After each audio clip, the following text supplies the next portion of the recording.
नमस्कार। स्वागत है आपका एक बार फिर से कथा कल्प में। आज की कहानी है मंतर और लेखक हैं सादत हसन अली मंटो।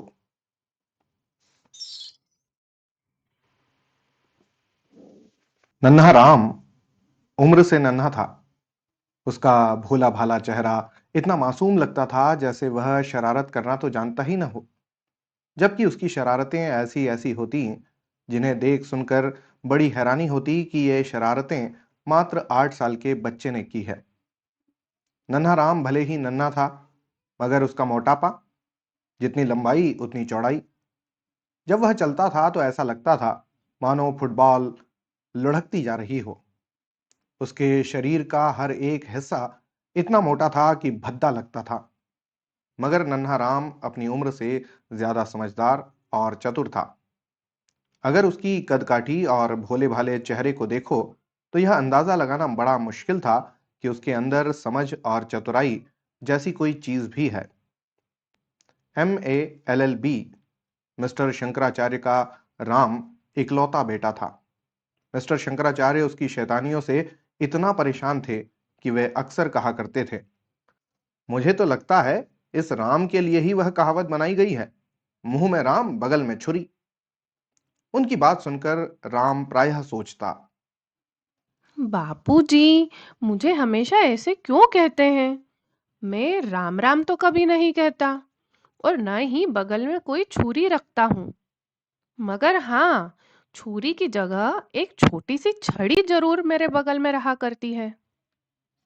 इस छड़ी से कभी कभी नन्हा राम बगदादी चोर की तलवारबाजी का अभिनय कर लिया करता था। उस दिन भी राम ने शैतानी की थी। जब मिसेस शंकराचार्य यानी राम की माँ राम का कान पकड़कर उसके पिता के सामने ले गई, मगर राम एकदम चुप था। उसकी आंखों में आंसू का एक कतरा भी नजर नहीं आ रहा था, जबकि उसकी माँ ने उसका एक कान इतनी जोर से खींच रखा था कि वह दूसरे कान से बड़ा नजर आ रहा था। रोने की जगह वह बड़े भोलेपन से मुस्कुरा रहा था। उसकी उस मुस्कुराहट को देखकर ऐसा लगता था जैसे अपना कान माँ के हाथ में देकर वह कोई खेल खेल रहा हो, जैसे उसकी मुस्कुराहट उस खेल में आ रहे खास मजे को दूसरे से छिपा रही हो। जबकि राम की माँ का चेहरा गुस्से से लाल हो रहा था। जब मिस्टर शंकराचार्य ने राम को अपराधियों की तरह अपने सामने देखा तो वह अपनी आराम कुर्सी पर तन कर बैठ गए, ताकि उन्हें अपने शरारती बेटे के कान खींचने में कठिनाई न हो। हालांकि मिस्टर शंकराचार्य ने राम के कान खींच खींच कर जरूरत से ज्यादा लंबे कर दिए थे, मगर उसकी शरारत जैसी की तैसी जारी थी। जिस आदमी के अदालत में कानूनी दावपेच देखकर लोगों की सिट्टी पिट्टी गुम हो जाती थी, वही आदमी घर में छोटे से बच्चे को काबू में नहीं कर पा रहा था। वह राम को सुधारने का जो भी तरीका अपनाता, राम उस तरीके को जड़ से ही खत्म कर देता। एक बार की बात है, राम के शरारत करने पर मिस्टर शंकराचार्य ने उसे ईश्वर का भय दिखाना चाहा। वे बोले, राम, तू शैतानियां करना छोड़ दे। कहीं ऐसा ना हो भगवान तेरी शरारतों से नाराज हो जाएं। बापूजी, मैं जैसे आपको नाराज होने पर मना लिया करता हूँ, वैसे ही मैं भगवान को भी मना लूंगा।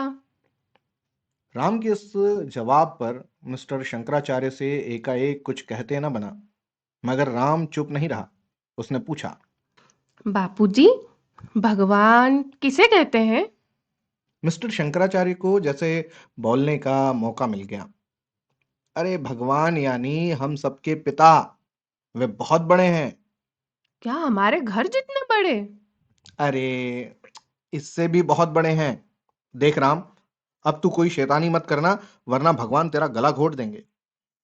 राम को डराने के लिए उसके पिता ने भगवान की ऐसी डरावनी सूरत पेश की जैसे वे भगवान न होकर कोई शैतान हो। मगर ऐसा कहने से मिस्टर शंकराचार्य का मन शांत हो गया था। उन्हें विश्वास था कि आज के बाद राम कोई शरारत नहीं करेगा। जबकि राम खामोश बैठा अपने दिमाग के तराजू के पलड़े में भगवान और अपनी ताकत को तौलने में लगा था। कुछ देर बाद उसने बड़ी मासूमियत से पूछा, बापूजी, आप मुझे भगवान से कब मिलाएंगे? राम के इस सवाल ने कानूनी दांवपेच दिखाने वाले मिस्टर शंकराचार्य की वकालत के चीथड़े चीथड़े कर दिए थे। अगर किसी मुवक्किल को विश्वास दिलाना होता तो वह उसे मुकदमे की पैरवी की फाइल दिखा देते, बिल्कुल वैसे ही जैसे जब अपनी मेज पर मिस्टर शंकराचार्य कानून की मोटी किताब खोलकर रख देते थे जब उन्हें अपने मुवक्किल को किसी ताजीराते हिंद की कोई धारा बतानी होती थी। पर वह मोटी किताब थी जिसकी जिल्द पर राम ने चाकू से सुंदर नक्काशी कर रखी थी। मगर यहां सवाल मुकदमे की फाइल का नहीं था और न ही किसी धारा की बाबत बताना था, बल्कि उन्हें तो भगवान को राम के सामने पेश करना था जिन्हें आज तक मिस्टर शंकराचार्य ने खुद नहीं देखा था, जिसके बारे में उन्हें यह भी नहीं मालूम था कि वह क्या करता है और कहाँ रहता है। मिस्टर शंकराचार्य को जैसे यह पता था कि चोरी करने वाले पर धारा 379 लगती है, वैसे ही उन्हें भगवान के बारे में केवल इतना पता था कि मारने और पैदा करने वाले को भगवान कहकर पूजते हैं। जैसे उन्हें इस बात का पता नहीं था कि कानून किसके बने हुए हैं, वास्तव में उसकी सच्चाई क्या है, वैसे ही उन्हें भगवान की सच्चाई का पता नहीं था। एमए एलएलबी की डिग्री मिस्टर शंकराचार्य ने हकीकत और नकलियत की उलझनों में फंसने के लिए नहीं ली थी, बल्कि उन डिग्रियों से वह दौलत कमाना चाहते थे। राम के सवाल ने उनके दिमाग को कुंद करके रख दिया था। भला मिस्टर शंकराचार्य राम को भगवान कहां से दिखाते? इस वजह से वे राम को उचित जवाब नहीं दे पाए। उन्होंने राम को टालने के लिए कहा, चल भाग यहां से, मेरा दिमाग खराब न कर, मुझे बहुत काम करने हैं अभी। वास्तव में मिस्टर शंकराचार्य को बहुत काम थे।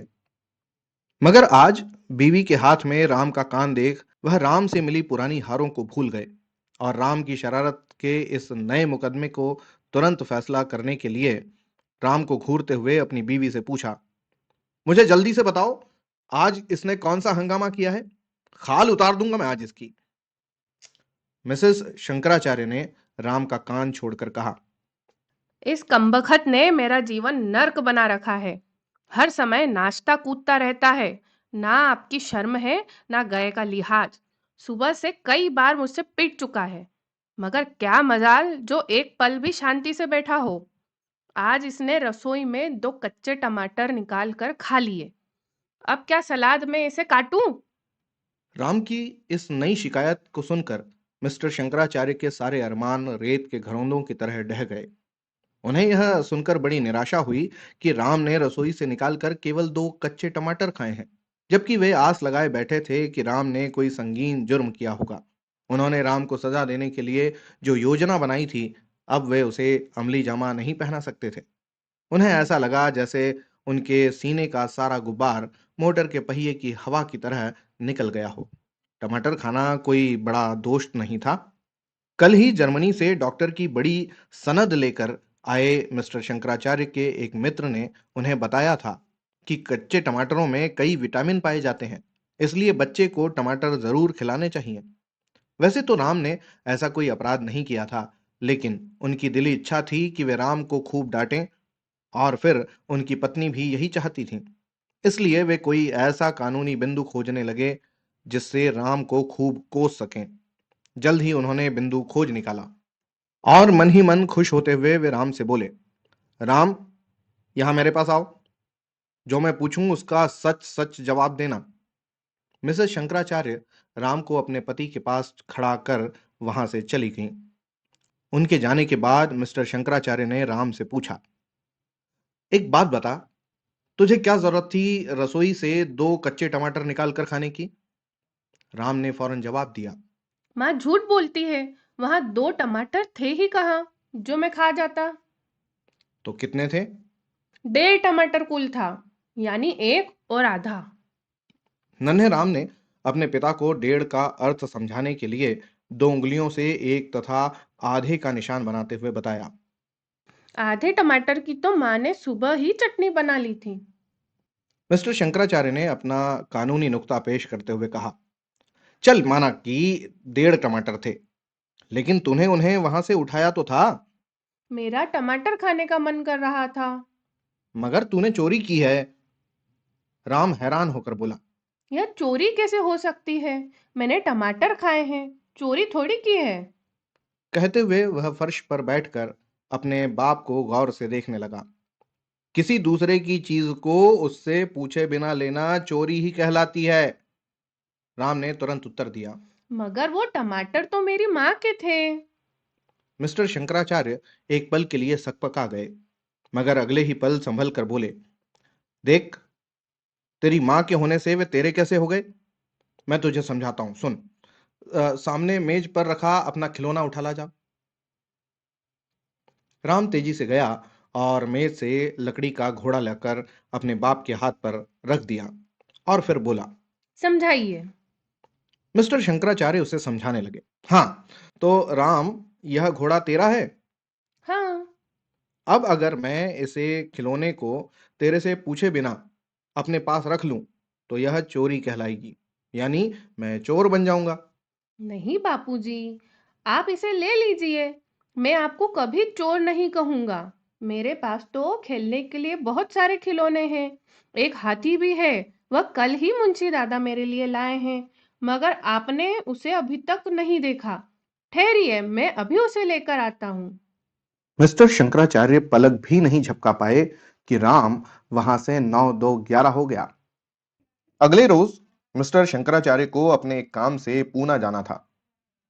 वहां मिस्टर शंकराचार्य की एक बड़ी बहन भी रहती थी, जो काफी समय से नन्हे राम से मिलने के लिए कह रही थी। इसलिए मिस्टर शंकराचार्य ने एक पंथ दो काज करने चाहे। वह राम को भी अपने साथ ले गए। राम इससे बहुत खुश था, मगर शंकराचार्य ने उसे सख्त चेतावनी की थी कि वह रास्ते में वह कोई शरारत नहीं करेगा। राम को अपने पिता की बात बोरी बंदर तक याद रही। जैसे ही बोरी बंदर स्टेशन से गाड़ी आगे बढ़ी, नन्हे राम के मासूम मन में शरारतें करवटें लेने लगीं। मिस्टर शंकराचार्य ने अपने साथ बैठे मुसाफिर से अखबार लिया और सेकंड क्लास के कंपार्टमेंट की चौड़ी सीट पर बैठकर पढ़ने लगे। इस सीट पर खिड़की की तरफ राम बाहर झांक रहा था। हवा के दबाव को देख चंचल राम का शरारती मन हवा में उड़ने का आनंद लेने की कल्पना करने लगा। अचानक मिस्टर शंकराचार्य ने चश्मे के कोने से राम को देखा और उसे खींचकर अपने पास बैठा लिया। राम को डांटते हुए वे बोले, कभी चैन से भी बैठ जाया कर। तभी उनकी नजर राम के सिर पर चमकती टोपी पर पड़ी। वह उसे डांटते हुए बोले, अरे नालायक, इसे उतार दे, वरना हवा ले उड़ेगी इसे। कहते हुए उन्होंने राम के सिर पर से टोपी उतारी और उसी की गोद में पटक दी। मगर थोड़ी देर बाद टोपी फिर से राम के सिर की शोभा बढ़ा रही थी और राम खिड़की से बाहर का दृश्य देख रहा था। भागते पेड़ों का दृश्य राम की नजरों में आंख मिचौली का वह दिलचस्प खेल था, जिसे वह अपने साथियों के साथ खेला करता था। हवा का प्रवाह इतना तेज था कि मिस्टर शंकराचार्य का अखबार बार बार दोहरा हो जाता था। सहसा मिस्टर शंकराचार्य की नजर खिड़की से बाहर झांकते राम पर पड़ी। उन्हें बड़ा गुस्सा आया। उन्होंने राम को बड़ी बेदर्दी से खींचकर अपने पास बैठा लिया और कड़े स्वर में बोले, अब अगर तूने यहां से हिलने की भी कोशिश की ना, तो मैं तेरी खाल उतार दूंगा। कहने के साथ उन्होंने झपट कर राम की टोपी उतार ली और उसे उसकी गोद में डालकर अखबार उठा लिया। वह अभी अखबार में उस लाइन को ढूंढ ही रहे थे जहां से उन्हें आगे बढ़ना था, और राम खिड़की के पास पहुंचकर बाहर झांकने लगा था। टोपी उसके सिर पर विराजमान थी। यह देख मिस्टर शंकराचार्य का गुस्सा हद से ज्यादा बढ़ गया। पलक झपकते ही उन्होंने बाज की तरह राम की टोपी झपटी और सीट के नीचे फेंक दी। उन्होंने यह सब इतनी तेजी के साथ किया कि राम को पता ही नहीं चला कि क्या हुआ है।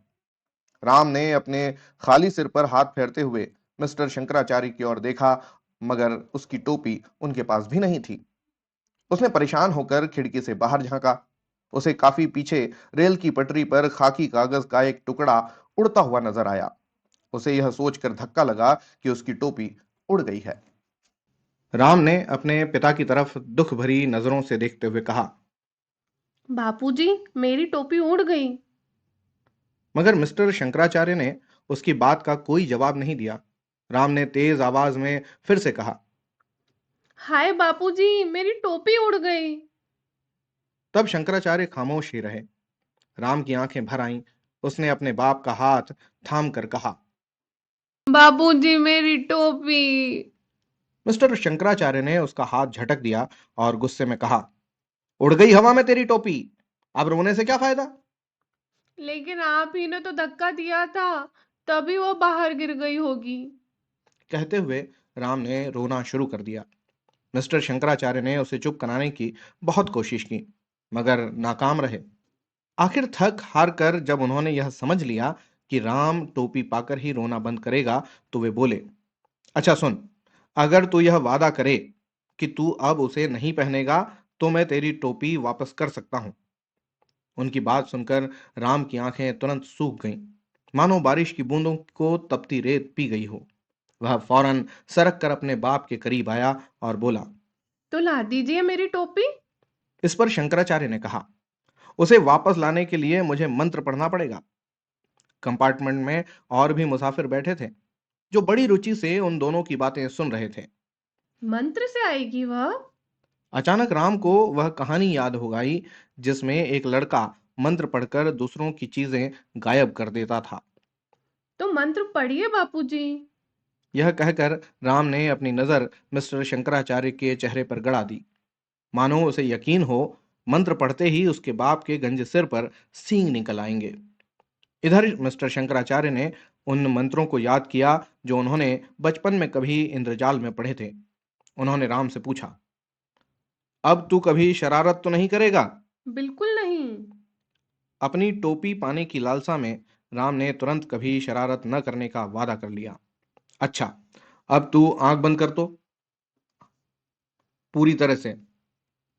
हम्म। मिस्टर शंकराचार्य बचपन में याद किया हुआ मंत्र याद आ जाने से वह बहुत खुश थे। जैसे ही राम ने आंखें बंद की, मिस्टर शंकराचार्य ने मंत्र पढ़ा। ओम नमः कामेश्वरी मदमनेश उत्तमाद भ्रंग प्रां स्वाहा। मंत्र पढ़ते हुए शंकराचार्य ने एक हाथ से सीट के नीचे रखी टोपी उठा ली और स्वाहा करते ही उसे राम के मांसल जांघों पर रख दिया। राम ने तुरंत आंखें खोलकर देखा, उसकी टोपी उसकी चपटी नाक के नीचे पड़ी हुई थी, जबकि मिस्टर शंकराचार्य की नुकीली व लंबी नाक सुनहरी ऐनक के नीचे वैसे ही थिरक रही थी, जैसे कोई मुकदमा जीतने के बाद थिरकती थी। राम ने खुशी से कहा। मेरी टोपी मिल गई। मिस्टर शंकराचार्य ने राम को खामोश बैठने का आदेश दिया और अखबार पढ़ने लगे। अखबारी जबान में जिसे सनसनीखेज कहा जाता है, ऐसी ही एक रुचिकर खबर मिस्टर शंकराचार्य पढ़ रहे थे। उनकी ट्रेन डेक्कन क्वीन अपनी तेज गति से पटरी पर दौड़ रही थी। पहियों से निकली एक रस गड़गड़ाहट की आवाज मानो उस सनसनीखेज खबर की हर लाइन को ताल दे रही थी। खबर में लिखा था, अदालत में पैनी खामोशी छाई हुई थी। उस खामोशी में केवल टाइपराइटर की ही टिक टिक सुनाई दे रही थी। अचानक मुलजिम चिल्लाया। बापूजी। अखबार पढ़ने के साथ साथ मिस्टर शंकराचार्य के कानों में राम की आवाज टकराई। बापूजी। उस पल उन्हें ऐसा लगा जैसे अखबार में लिखे अक्षर सजीव हो उठे हों, मगर सच्चाई कुछ और थी। उन्होंने राम की तरफ देखकर पूछा, क्या बात है? साथ ही उन्होंने राम के सिर पर रखी टोपी को देखकर तसल्ली की। बापूजी, वही मंत्र पढ़िए ना, जिससे मेरी टोपी वापस बुलाई थी।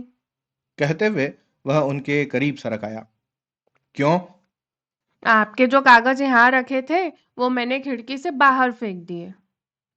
यह सुनते ही शंकराचार्य की आंखों के सामने धुंध सी छा गई। कान साए साए करने लगे। उन्होंने तेजी से उठकर खिड़की के बाहर झांक कर रेल की पटरी के साथ तितलियों की तरह उड़ते उड़ते कागज के पुर्जों को देखा। उन्होंने अपने दाएं हाथ से सीट की तरफ इशारा करते हुए पूछा, यहां रखे हुए कागज तूने बाहर फेंक दिए? राम ने सहमति भाव में सिर हिलाया और उनका हाथ पकड़कर बोला। आप वही मंत्र पढ़कर अपने कागज वापस बुला लीजिए। मिस्टर शंकराचार्य बहुत परेशान हो उठे, क्योंकि खोई हुई चीज को वापस लाने वाले किसी मंत्र को वह नहीं जानते थे। 40,000 के स्वामित्व के कानूनी कागजात जो उनके बेटे ने अभी बाहर फेंके दिए थे, उन कागजातों को बतौर मिसलेनियस नए मुकदमे के बाबत कोर्ट में दाखिल करने थे। एमए एलएलबी मिस्टर शंकराचार्य अपनी ही चाल से बाजी हार गए थे। एक पल में उनके कानूनी दिमाग ने कागजातों की बाबत सैकड़ों तिकड़में सोच डाली थी। हालांकि मुवक्किल का नुकसान उनका अपना नुकसान था, मगर वे कुछ नहीं कर सकते थे सिवाय इसके कि अगले स्टेशन पर उतरते और रेल की पटरियों के साथ साथ 10-15 मील का सफर पैदल तय करके उन कागजों को तलाश करते। ऐसा करने पर भी उन्हें यकीन नहीं था कि कागज मिल ही जाएंगे। आखिर में उन्होंने तय किया कि अगर कागज मिल गए तो ठीक, वरना वे मुवक्किल को झूठा साबित कर देंगे कि उसने उन्हें कागजात नहीं दिए। अलबत्ता यह तरीका कानूनी व नैतिक तौर पर उचित नहीं था, मगर वे कर ही क्या सकते थे। इत्मीनान भरे इस विचार ने उनका मन कड़वाहट से भर दिया। अचानक उन्होंने क्रोध में आकर सोचा, क्यों ना राम को भी कागजों की तरह उठाकर गाड़ी से बाहर फेंक दूं।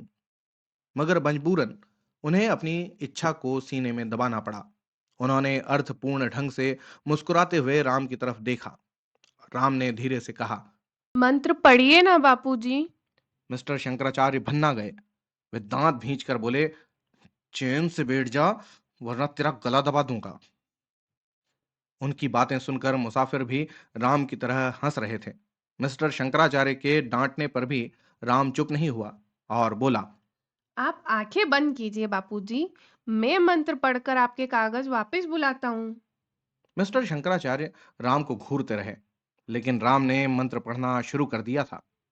ओम श्याम लद मदामा प्रमोदा स्वाहा। जैसे ही राम ने स्वाहा कहा, कागजों का एक पुलिंदा मिस्टर शंकराचार्य की मांसल जांघों पर गिर पड़ा। कागजों को देखते ही सुनहरी ऐनक के नीचे उनकी नाक की हड्डी तेजी से कांपी। इधर राम की चपटी नाक के सुर्ख व गोल नथुनों में भी कंपन हो रहा था। मिस्टर शंकराचार्य पर उन्हीं के मंत्र का राम ने ऐसा पलटवार किया कि उन्होंने तौबा कर ली। कंपार्टमेंट में बैठे मुसाफिर खिलखिलाकर हंस पड़े। तो ये थी आज की बड़ी जबरदस्त कहानी। तो आपको कैसा लगा जरूर बताइएगा।